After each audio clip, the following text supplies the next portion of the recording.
Presidente da República oferece avião à esposa. É uma matéria escrita pelo Clube Capa. José Gama, pode esclarecer-nos um pouquinho mais sobre esta matéria? Pois é, o que acontece em Angola é que durante muitos anos nós tínhamos a governação de José Eduardo dos Santos.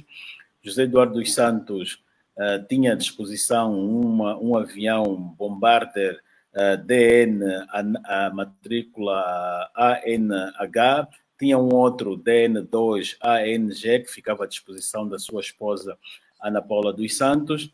Com a entrada de João Lourenço em 2017, 2 anos depois, começou a renovar a frota presidencial, colocando alguns aviões em leilão. João Lourenço, até 2 anos, fazia-se transportar numa aeronave alugada a uma empresa chinesa que custava 64 mil dólares por hora, um aluguer de um Boeing último de geração, um Boeing luxuoso, que é o 787, que até 2 anos, pelo menos até o início do ano passado, o avião depois foi comprado. É um avião que custa cerca de 320 milhões de euros. Ele comprou, passou a ser parte do Estado angolano, mas não comprou com fundos da presidência. Usou a Sonangol para o pagamento deste avião. É assim que está nos documentos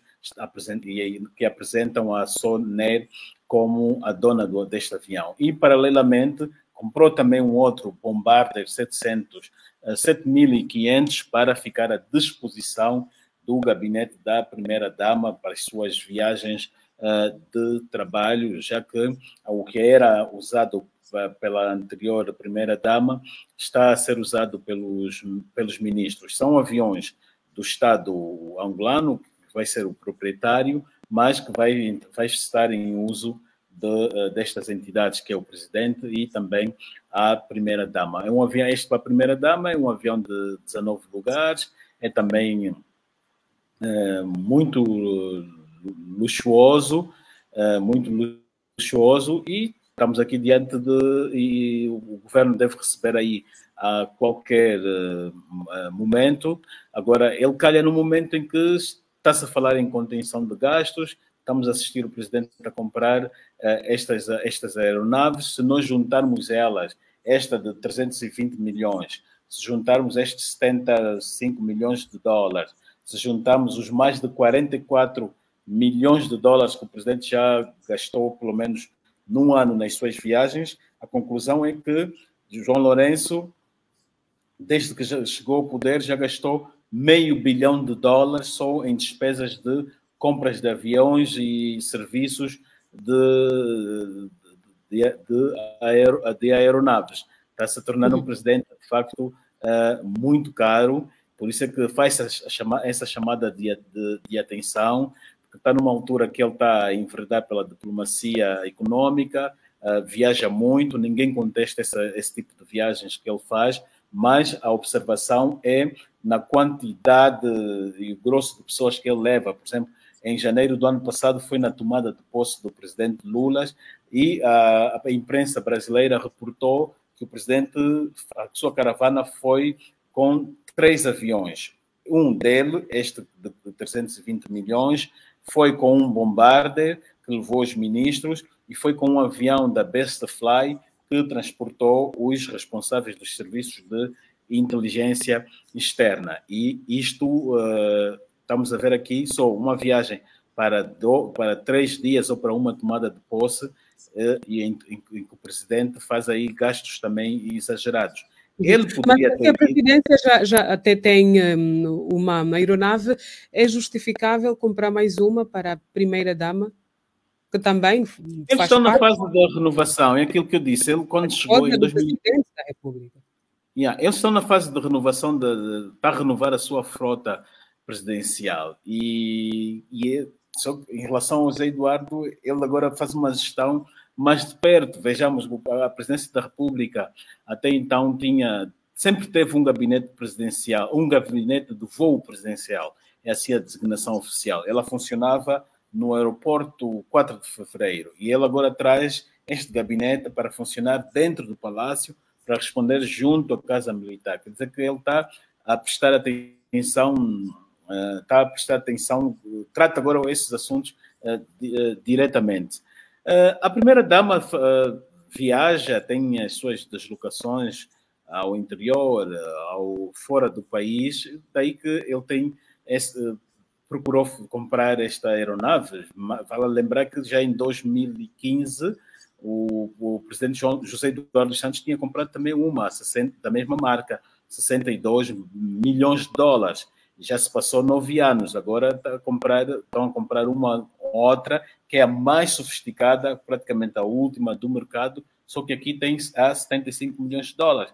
Depois vai ter os preços dos serviços, os seguros, a manutenção, os preços de operação. Por exemplo, esta que o presidente João Lourenço tem, de 320 milhões de euros, ela tem um custo operacional anual de 10%. Quer dizer que, se ela, todos os anos, independentemente desta aeronave pertencer ao Estado angolano, o Estado angolano vai gastar 10% deste valor que ele comprou por causa das operações, dos custos operacionais desta aeronave. Portanto, mas como é que se gravam esses gastos não prioritários, José Gama? Não, para vermos estes gastos não prioritários, basta ver que saiu um relatório do Planatur, que é do Plano de Turismo de Angola, a indicar que de receitas o país teve em 2023 cerca de 21 milhões de dólares. Quer dizer que as viagens do presidente, que custam cada viagem 5 milhões de dólares, ele no ano passado realizou cerca de 6 ou 7 viagens ao exterior. Quer dizer que ele gastou aí mais de 44 milhões de dólares. Quer dizer que as viagens dele foi o dobro daquilo que o país arrecadou em 2023 nas receitas do turismo, né? Tivemos no país cerca de 91 mil turistas a visitarem-nos. E mesmo assim as viagens do presidente estão ainda superiores. Se ele está a viajar para impulsionar o empresariado ou os investidores virem para Angola a investir, eu acho que os preços dessas viagens, ou melhor, dos investimentos, deveriam ser superior também os das suas viagens. O presidente foi aos Estados Unidos várias vezes. Vê lá, e quanto é que já tivemos aqui de investimentos americanos? Apenas 2 bilhões de dólares, que é deste corredor de Lobito. E também é um investimento que até não é para nós, que numa fase inicial é ainda mais benéfico para os Estados Unidos. Estes 2 bilhões de dólares que eles estão a investir não vai ficar nas mãos do Estado angolano. Quem vai estar a gerir é o próprio norte-americano para a reabilitação da linha férrea de Angola, que dá da Zâmbia, e da Zâmbia até o Luau, do Luau até ao Lubito, que agora eles chamam de corredor do Lubito. Falou aqui que muitas dessas viagens João Lourenço vai buscar investimento. Há quem diga que não é momento, tendo em conta que o presidente já está no seu último mandato, não é tempo de fazer viagens, é tempo de estar aqui, fazer uma governação mais interna, mais localmente. Tem a mesma apreciação? João Lourenço está à volta, deveria estar mais aqui no país para resolver mais a situação do país, ou é mesmo essencial sair um bocadinho para buscar a resolução dos nossos problemas? Ele poderia exercer uma liderança partilhada. Há situações que pode não ele ir e delegar ou a vice-presidente ou o ministro dos Negócios Estrangeiros, Petete António, para ver aqui uma contenção de gastos. Vê esses dias o que o presidente fez. O presidente viajou no dia 24, foi para Portugal. Ele deve regressar hoje, estamos no dia 3. Ele dentro de dias ele está em Orlando, dentro de dias vai para a cidade de Dallas para um fórum empresarial nos Estados Unidos. Ele está vai ficar quase 2 semanas fora do país. E isto envolve gastos. É aquilo que dissemos, só em Portugal, nos 3 dias que ele lá esteve, gastaram cerca de 300 mil dólares só em acomodação. depois está com o avião, tem a subestadia que o avião tem, que ele vai gastar todos os dias, ou por hora, em cada aeroporto em que está. É muitos gastos. Se nós formos a fazer cálculos destas 2 semanas da ausência do presidente, agora perguntamos, há necessidade? Ele está em Orlando. Em Orlando não está em visita de Estado. Em Orlando sabemos que é onde ele vai ver o seu médico, ok. É provável que esteja também a aproveitar para ir fazer uma revisão médica que ele precisa, sim senhor. Mas há aqui gastos mesmo desnecessários, por isso é que soltam as vistas das pessoas. Agora, ele vai, hoje deve estar a caminho de Dallas, fica aí uns 2 dias para esse fórum empresarial, esteve aqui há pouco tempo na Coreia do Sul, foi compreensível. A Coreia do Sul tem agora um programa de reaproximação à África, convidou cerca de 16 líderes ou chefes de Estado do nosso continente para visitarem num período de maio até junho.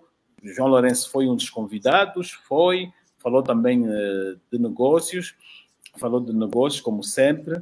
Agora vamos ver se há agora produtividade. Agora também estamos no fim de mandato do presidente João Lourenço, é o momento também de fazermos prestação de contas para ver, no primeiro mandato, as viagens que fez surtiram efeito, houve investimento para vir para o país. Por exemplo, ele esteve recentemente na China. Ele fez ali um pronunciamento a convidar que viessem chineses a Angola para passarem também a ser acionistas de empresas, de grandes empresas.